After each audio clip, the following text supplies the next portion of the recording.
Challenge 52 semaines pour changer de vie en famille, jour 27. Alors aujourd'hui, je m'intéresse à l'itinéraire du voyage et je me demande si on va être obligé de préparer ou non un parcours précis pour notre voyage en famille. Pour le moment, on se dit qu'on n'a plutôt pas envie de préparer un parcours et que on va se laisser porter au fur et à mesure du voyage. On se dit qu'on ne peut pas prévoir les envies qu'on aura dans un an, voire plus, et que certainement on va évoluer en fonction des pays visités et donc que nos envies vont évoluer avec. Et puis le voyage pour nous c'est des rencontres et qui dit rencontre dit opportunité et donc certainement des opportunités aussi de parcours auxquelles on a envie de rester ouvert. Ensuite, de préparer pour nous, ça nous semble un peu incompatible avec la découverte, enfin l'effet de surprise en tout cas qu'on a envie d'avoir en voyageant. Et si on a déjà plein d'images dans la tête, des idées très précises de ce qu'on veut faire, ça nous paraît incompatible avec l'effet de surprise. Après, il y a quand même les contraintes professionnelles qu'on pourrait avoir et qui pourraient nous demander de choisir un pays plutôt qu'un autre ou un certain rythme de voyage. Et ça, on ne sait pas aujourd'hui non plus.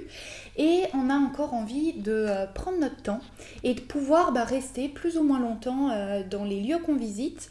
Et ça nous paraît plus agréable de ne pas être soumis du coup à un itinéraire, à un planning, à des réservations. Alors je vous dis tout ça, comme quoi on prévoit de ne pas faire d'itinéraire, mais pourtant on est quand même en train de regarder un petit peu les continents sur lesquels on irait et les pays qu'on pourrait visiter.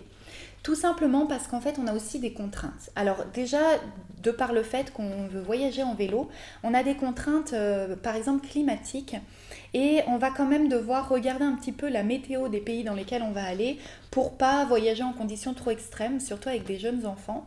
Ça va quand même être assez important. Et dans le même ordre d'idée, il y a les contraintes sanitaires parce que on va pas s'exposer aux mêmes risques en fonction des continents et des pays dans lesquels on pourrait aller.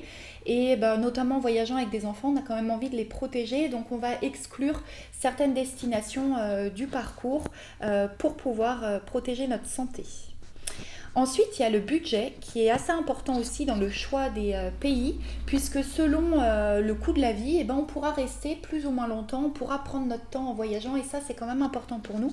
Donc pour le moment, on privilégie en tout cas au début du voyage plutôt des pays où le coût de la vie ne sera pas trop important. Et s'ajoute à ça quand même les contraintes administratives de visa, parce que selon si on les prévoit à l'avance, si la durée des visas peut changer et puis même l'obtention selon le pays duquel on vient par exemple. Et quand même, on a une petite liste d'envies, je dirais, de pays à visiter, de choses à faire qui va aussi certainement influencer le parcours. Alors voilà pour le moment le cap qu'on s'est fixé, même si je pense que ça va pouvoir évoluer au fil des mois. Pour le moment, on est plutôt dans l'idée de ne pas préparer, mais avec une certaine ligne quand même prévue à l'avance. Alors je veux bien savoir en commentaire si vous préparez votre itinéraire lorsque vous partez en voyage et si quand vous partez en famille, ça change quelque chose sur vos préparations d'itinéraire. Dites-moi tout ça en commentaire, pensez à liker, à vous abonner, à partager et moi je vous dis à demain.